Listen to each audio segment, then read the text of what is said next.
صلی علی رسول الکریم اما بعد۔ محترم حاضرین، گزشتہ کل ہم نے خاص طور پر اپنی اولاد کے سلسلے میں، ان کی تربیت کے سلسلے میں گفتگو کی تھی، تو وہ مکمل نہیں ہوئی تھی، اس کو انشاءاللہ کنٹینیو کریں گے، لیکن آج ہمارے سامنے ایک وقت کا تقاضا ہے، اس کو جاننا بہت ضروری ہے۔ آج ہم اعتکاف سے متعلق گفتگو کریں گے، کیونکہ کل سے اعتکاف شروع ہوگا۔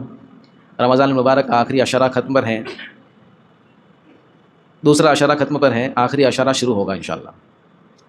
لہٰذا اللہ کے نبی صلی اللہ علیہ وسلم کی عادت شریفہ تھی کہ آپ صلی اللہ علیہ وسلم رمضان المبارک میں تو خوب عبادت میں، تلاوت میں، قرآن مجید کے دور کو مکمل کرنے میں لگے رہتے تھے، لیکن آخری عشرے میں روایت میں آتا ہے کہ آپ صلی اللہ علیہ وسلم اپنی محنت کو دوگنا کر دیتے تھے، اپنی سخاوت کی اسپیڈ کو بڑھا دیتے تھے، خوب مال خرچ کرتے تھے، راتوں کو خاص طور پر خود بھی جاگتے تھے اور اپنے گھر والوں کو بھی جگاتے تھے۔ اور ایک حدیث میں آیا ہے کہ آپ صلی اللہ علیہ وسلم اپنی لنگی کو کس لیتے تھے۔ لنگی کو کسنے کا مطلب یہ ہے کہ مجاہدے کے لیے اور اللہ کی عبادت کرنے کے لیے، اللہ سے تعلق جوڑنے کے لیے، دعاؤں کے اہتمام کے لیے، ذکر و اذکار کے لیے اپنے آپ کو بالکل تیار کر لیتے تھے کہ اس کے علاوہ کچھ نہیں کرنا، یہی کرنا ہے۔ لہٰذا آخری عشرے کا آج بھی اللہ کے نبی صلی اللہ علیہ وسلم کے دور کے بعد، صحابہ کے دور میں، صحابہ کے بعد بزرگان دین کے دور میں، اور آج تک اور انشاءاللہ قیامت تک یہ سلسلہ نیک لوگوں میں جاری اور ساری ہے اور رہے گا، کیونکہ یہ جو رمضان المبارک کا آخری عشرہ ہے، اس کی تاثیر پورے سال ہمارے اوپر رہے گی انشاءاللہ۔ جو بھی ہم اس میں کریں گے اس کا اثر ہماری پوری زندگی پر پورا سال رہے گا۔ لہٰذا اس سے متعلق کچھ اہم اور چند ضروری باتیں ہیں، ہم اس کو سمجھیں۔ سب سے پہلی بات یہ ہے کہ پچھلی امتوں میں، خاص کر کے عیسائیوں میں، رہبانیت جائز تھی۔ رہبانیت کہتے ہیں اپنے بیوی بچوں کو چھوڑ کر، دنیا سے لا تعلق ہو کر، کام دھندے چھوڑ کر پہاڑوں پر نکل جانا، وہاں پر اللہ اللہ کرنا، تسبیح کرنا، نمازیں پڑھنا، جو بھی طریقہ ہو سکتا ہے اس سے اللہ کا قرب حاصل کرنا، یا پھر پہاڑوں پر نہ جاتے ہوئے چرچ وغیرہ میں، گرجا وغیرہ میں اپنے آپ کو ہمیشہ کے لیے وقف کر دینا، نہ شادی کرنا، نہ بچوں کا جھنجھٹ رکھنا، اس کو کہتے ہیں رہبانیت۔ لیکن اس امت کے لیے رہبانیت کو حرام قرار دیا ہے۔ اس امت کو رہبانیت کرنے کی اجازت نہیں ہے۔ اس امت کے لیے ہے، جیسے ہم گزشتہ 2-3 دن پہلے سن چکے ہیں کہ ایک صحابی نے کہا کہ میں کبھی نکاح نہیں کروں گا، تو اللہ کے نبی ناراض ہو گئے، فرمایا تم میرے سے زیادہ متقی ہو، میرے سے زیادہ اللہ سے ڈرنے والے ہو، میں نے تو نکاح کر رکھے ہیں، وہ بھی ایک نکاح نہیں کیے، کئی نکاح کیے ہیں۔ تو نکاح کا نہ کرنا یا اللہ سے قریب ہو جائے، یہ اس کی علامت نہیں ہے، اس امت کے لیے حرام ہے، کوئی رہبانیت اختیار نہیں کر سکتا۔ لیکن دوستو، چونکہ پچھلے امتوں میں رہبانیت حلال تھی، جائز تھی، اس کے بھی کچھ اثرات تھے، اور اس امت کا معاملہ ایسا ہے کہ پچھلی امتوں کے اندر جو نفع کی چیز تھی، اس کا کچھ نہ کچھ حصہ اس امت کے اندر ملا ہوا ہے۔ تورات میں جو مضامین ہیں، انجیل میں جو چیزیں آئی ہیں، زبور میں جو چیزیں آئی ہیں، یعنی پچھلی امتوں کے پاس جو نفع بخش چیزیں تھیں، اللہ رب العزت نے تمام چیزوں کو قرآن میں جمع کر دیا ہے۔ سمجھ میں آ رہی بات؟ تو اس اعتبار سے ہماری روحانی غذائیت کے لیے اللہ رب العزت نے اور بھی کچھ اعمال دیے ہیں، اس میں سب سے عظیم الشان عمل اعتکاف ہے۔ اسی لیے اللہ کے نبی صلی اللہ علیہ وسلم کی عمر جب 40 سال ہونے کو آئی، تو اللہ کے نبی صلی اللہ علیہ وسلم کو تنہائی پسند ہونے لگی، تنہائی محبوب ہونے لگی۔ روایت میں آتا ہے اللہ کے نبی صلی اللہ علیہ وسلم کو حضرت خدیجہ رضی اللہ عنہا 2-3 دن کا کھانا پیک کر کے، باندھ کر کے دے دیتی تھی۔ اکثر عرب لوگوں کی جو غذائیں اس وقت ہوتی تھی نا، یہ سوکھی غذائیں ہوتی تھی۔ روٹی ایسی سوکھی ہوتی تھی کہ 1 ہفتہ تک چل جائے، کھجور، پانی، اور اللہ کے نبی صلی اللہ علیہ وسلم کی عادت شریفہ کھانا کھانے میں پہلے سے بہت کم کھاتے تھے، اتنا کھاتے تھے جس سے صرف جسم میں طاقت رہے۔ تو تھوڑا سا کھانا لے کر کے اللہ کے نبی صلی اللہ علیہ وسلم مکہ کی بیزی لائف سے، مکہ جو تھا شہر تھا اس زمانے میں بہت بڑا، بلد کہتے ہیں جس کو، بلد الامین کہتے ہیں مکہ کو۔ تو یہاں پر چونکہ بیت اللہ تھا، اللہ کا گھر تھا پہلے سے، تو بہت سارے لوگ تجارت کی غرض سے، حج کی غرض سے، عمرہ کی غرض سے اس زمانے میں بھی آیا کرتے تھے، تو وہاں کی لائف بہت بیزی تھی، مکہ کا بازار بھی بہت بیزی تھا۔ اس اعتبار سے اللہ کے نبی صلی اللہ علیہ وسلم کی عادت شریفہ یہ تھی کہ مکہ سے بالکل دور ایسی جگہ پر جہاں سے کعبۃ اللہ بھی نظر آتا رہے چلے جاتے تھے، اور آپ صلی اللہ علیہ وسلم اللہ نے جو نبوت سے پہلے جو ان کے دل میں بات ڈالی، وہ حساب سے اللہ کی عبادت کرتے تھے۔ تو نبوت کا دور جیسے جیسے قریب آنے لگا، اللہ کے نبی صلی اللہ علیہ وسلم کو تنہائی پسند ہونے لگی، اور پھر اللہ کے نبی صلی اللہ علیہ وسلم نے تنہائی میں اللہ سے جو تعلق جوڑا ہے، تو اللہ رب العزت نے اس تنہائی کے اندر آپ صلی اللہ علیہ وسلم کے قلب اطہر پر کو اتنا مضبوط بنایا، اور اللہ کے نبی صلی اللہ علیہ وسلم کی ذات کو اتنا مضبوط بنایا کہ وہ وحی کے بوجھ کو سنبھال سکے۔ تو معلوم ہوا تنہائی کی عبادت، اور عبادت میں ایک سوئی ایسی چیز ہے جو انسان کو اللہ کے احکامات کو لینے میں اس کو مضبوطی بخشتی ہے. تو اعتکاف بھی اسی کی ایک شکل ہے. اب اللہ کے نبی صلی اللہ علیہ وسلم پر فرشتہ آیا، حضرت جبرائیل آئے اور فرمایا اقرأ، پڑھیے. یہاں پر علماء نے لکھا ہے کہ اللہ کے نبی صلی اللہ علیہ وسلم پڑھے لکھے تو تھے نہیں، کوئی اسکول اور کالج میں گئے نہیں تھے. تو اللہ کے نبی صلی اللہ علیہ وسلم نے ارشاد فرمایا ما انا بقارئ، میں تو پڑھا لکھا نہیں ہوں.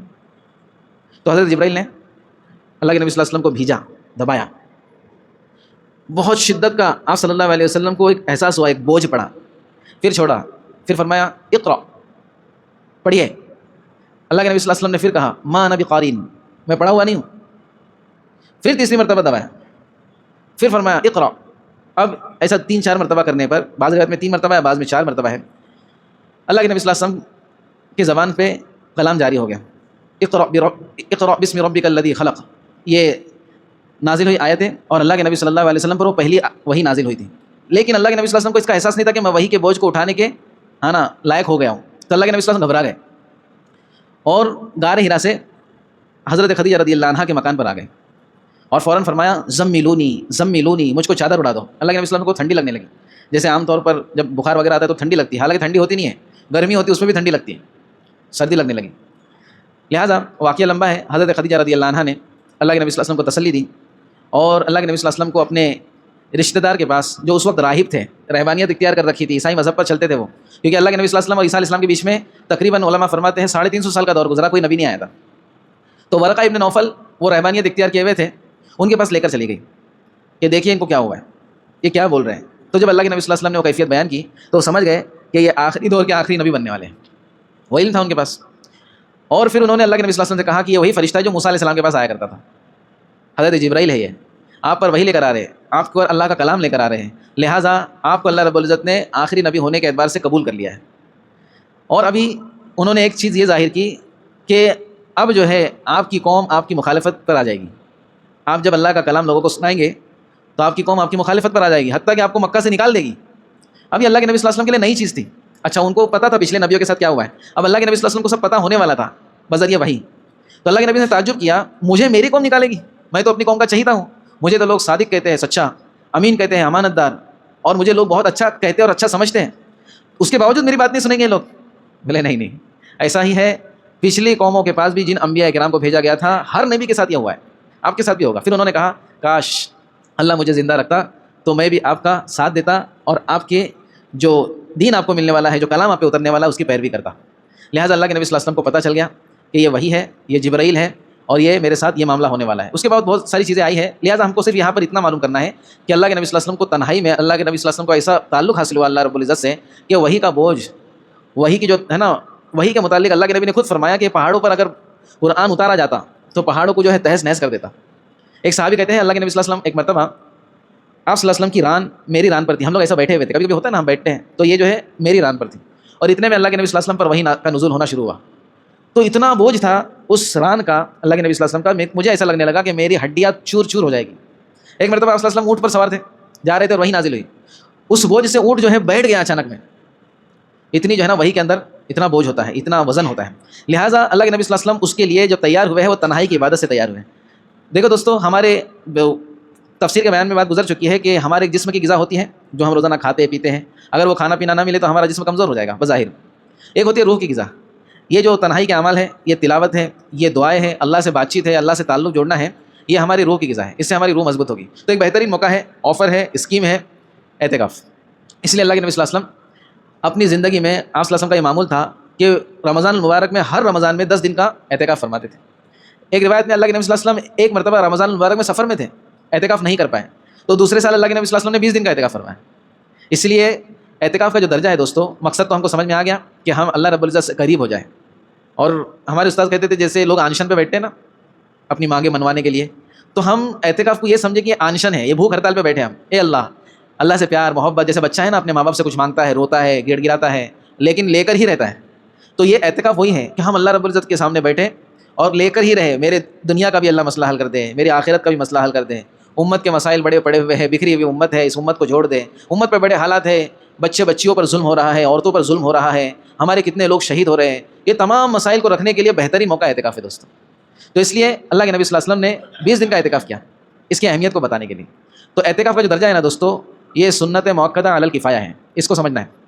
سنت موقدہ اس کو کہتے ہیں جس کو اللہ کے نبی صلی اللہ علیہ وسلم نے فرض نہ ہونے کے باوجود پابندی سے کیا. جیسے فجر کے پہلے کی 2 رکعت سنت ہے, یہ فرض نہیں ہے, فجر کی صرف 2 رکعت فرض ہے, لیکن اس سے پہلے کی 2 رکعت سنت ہے, اللہ کے نبی صلی اللہ علیہ وسلم نے اس کو تاکید کے ساتھ, پابندی کے ساتھ, بلا ناگا کے ادا کیا ہے, تو یہ ہو گئی سنت موقدہ. تو ایسی بہت ساری سنت موقدہ ہے جن کو اللہ کے نبی صلی اللہ علیہ وسلم نے پابندی سے کیا, اس میں ناگا نہیں کیا. اعتکاف بھی ایسی ہے کہ اللہ کے نبی صلی اللہ علیہ وسلم نے اس کو ناگا نہیں کیا, لیکن اس کے ساتھ ایک لفظ اور ایڈ ہوگا, سنت مؤکدہ علی الکفایہ. اعتکاف سنت مؤکدہ ہونے کے ساتھ یہ بھی ہے کہ تمام بستی والوں پر, جہاں پر جامع مسجد ہے, جامع مسجد سے مراد جہاں پہ جمعہ کی نماز ہوتی ہو, جماعت کی نماز ہوتی ہو, امام مؤذن طے ہو, امام مؤذن طے ہو. جیسے عیدگاہ کے اندر امام مؤذن طے نہیں ہوتے, بہت ساری عیدگاہوں میں صرف عید کی نماز ہوتی ہے وہاں پہ, یا پھر بہت سارے ٹھیے ہوتے جہاں پہ جمعہ کی نماز نہیں ہوتی ہے. تو شرط ہے اعتکاف کے لیے کہ جامع مسجد ہو جہاں پر امام اور مؤذن طے ہو, ایسی مسجد کے اندر اعتکاف کیا جائے گا. اب جو ہے اگر کوئی بھی بستی سے اعتکاف نہ کرے تو تمام مسلمانوں کی ذمہ داری ہے, کیونکہ وہ علی الکفایہ ہے.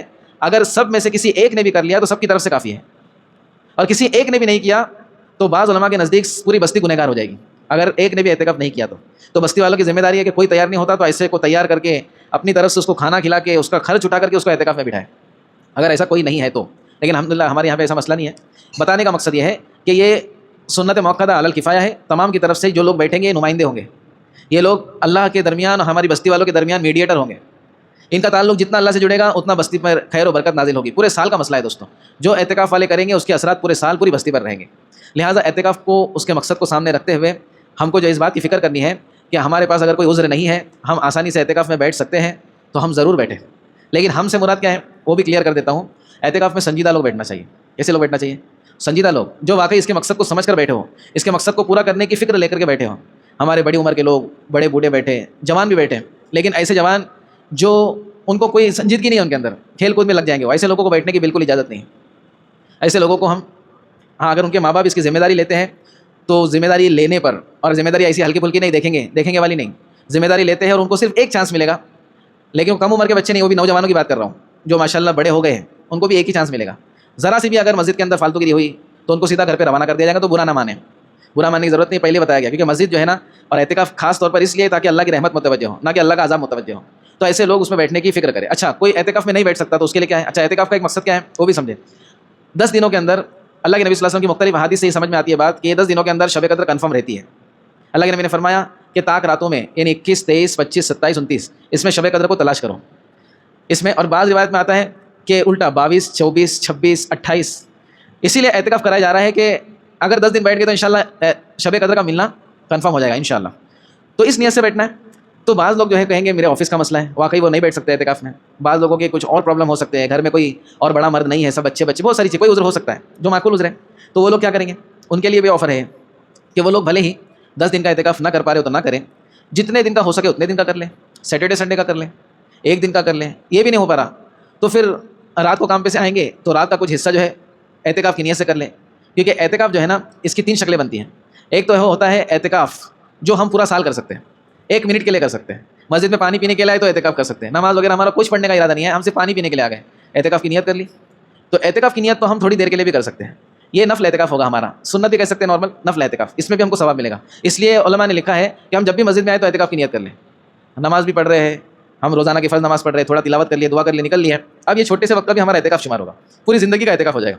دوسری شکل اعتکاف کی ہے واجب.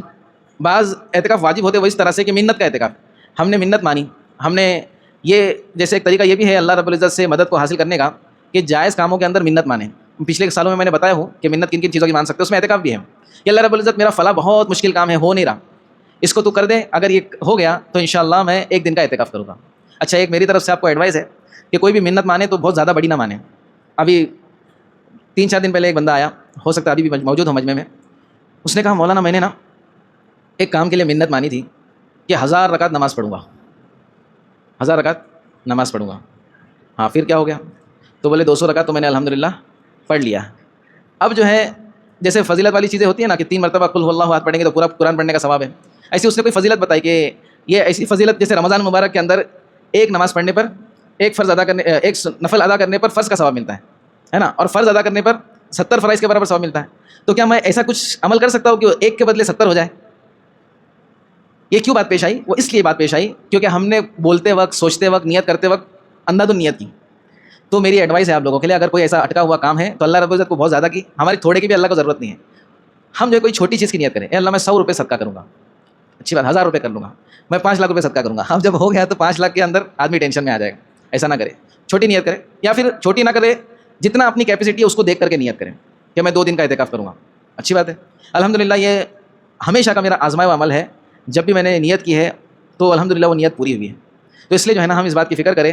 اچھا یہ واجب اعتکاف ہوگا, کیا ہوگا, یہ واجب ہوگا. یہ ہم نے نیت کر لی کہ 1 دن کا کروں گا, واجب ہو گیا. اب 1 دن کیسا ہوگا شمار, مغرب سے لے کے شروع ہوگا, مغرب سے پہلے سے ہم کو اعتکاف میں بیٹھنا ہوگا, دوسرے دن مغرب تک. اس کی اور آسان شکل آپ کو بتا دیتا ہوں, مسائل ہے تو بتانے میں بہت اچھی بات ہے, لوگوں کا فائدہ ہوگا.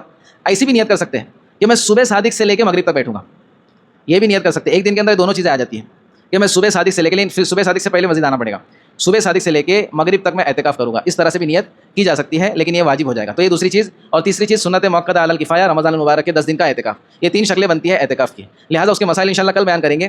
آج بتانے کا صرف مقصد یہ ہے کہ جو لوگ ابھی تک مستعد اور تیار نہیں تھے لیکن ان کو وہ ہو سکتے ہیں اعتکاف میں بیٹھ سکتے ہیں, تو بیٹھنے کی کوشش کریں.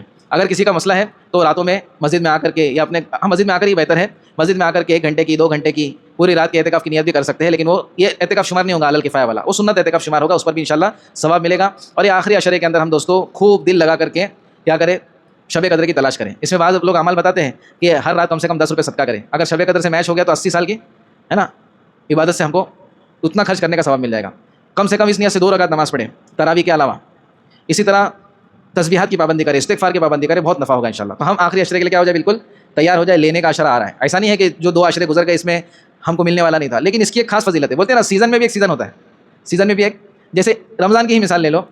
ممرہ میں جہاں مسلم علاقے ہیں وہاں پہ ان کا سیزن ہے کپڑے بکنے کا, چیزوں کے بکنے کا, چپل کے بکنے کا. تو یہ لوگ بالکل ایک دم مستعد ہو کر وہاں پر لگے ہوئے ہیں. لیکن جو آخری 10 دن ہوتے ہیں یہ سیزن میں بھی سیزن ہوتا ہے. تو بس بہت ویسی ہی مثال ہے کہ یہ ہمارے جو ہے نا اعمال کے بنانے کا سیزن تو رمضان ہے ہی, اللہ سے مانگنے کا سیزن تو ہے ہی, لیکن آخری عشرے کے اندر سیزن میں بھی سیزن ہے. اس میں بالکل غفلت نہیں کرنا. وہ جو تجارت کرتے ہیں نا, جو عمرہ وغیرہ میں آپ نے دیکھے ہوں گے, بالکل بیگ بھان کے ایسا آ جاتے ہیں. پھر اس میں الگ سے افطاری کا بھی سامان رہتا ہے, کدھر جانے کا ہی نہیں اپنے کو. آپ ان کدھر چلے گئے تو کسٹمر چلا جائے گا. حالانکہ اتنا بھی نہیں کرنا چاہیے. رمضان کا اکثر وہ لوگ بیچارے سالوں سے وہ دھندا کر رہے ہیں, ان کا دھندا اچھی بات ہے, حلال پیشہ ہے, لیکن رمضان بہت سارے لوگ بیچارے قربان کر دیتے. تو ایسا نہیں ہونا چاہیے, کچھ اس کی ترتیب بنانا چاہیے. کچھ بھائی کو کچھ مطلب ایک یہ ہو جائے, ہم اس کو یہ کر لیں, کبھی بھائی کرے کبھی ہم کریں, ہم پورے لگے ہوئے اس کے اندر. تو تھوڑا اس میں اچھا نہیں لگتا دیکھ کر کہ اتنا بہترین موقع ملا اس کے اندر ہم اسی میں لگے ہوئے. لیکن ان سے زیادہ افسوس ان لوگوں پر ہوتا ہے جن کو فرصت ہے اور وہ PUBG کھیلتے بیٹھے ہیں. یہ تو چلو اللہ کے سامنے لوگ اس پہ پیش کریں گے, ہم حلال کمائی کر رہے تھے, آپ نے حکم دیا حلال کمانے کا, ہم فرض تو ادا کر رہے تھے, چلو اللہ تعالیٰ بولے گا جانے دو, کوئی مسئلہ نہیں, تم نے نہیں کمایا, بات اور ہے. ایک آدمی کو پوری فرصت ہے, اس کا کوئی دھندا نہیں, کوئی تجارت نہیں, کوئی بزنس نہیں, اور وہ PUBG کھیلتے بیٹھا ہے, وہ دنیاوی کاموں میں جو ہے نا لوگوں کی غیبتیں کرتے بیٹھا ہے. تو اس سے زیادہ افسوس ان لوگوں پر ہوتا ہے. اللہ ہم سب کو توفیق دے, ہدایت دے, اور یہ اعتکاف کی انشاءاللہ پابندیاں کر لے. آمین یا رب العالمین. سبحان اللہ و بحمدہ, سبحانک اللہم و بحمدک, اشہد ان لا الہ الا انت, استغفرک.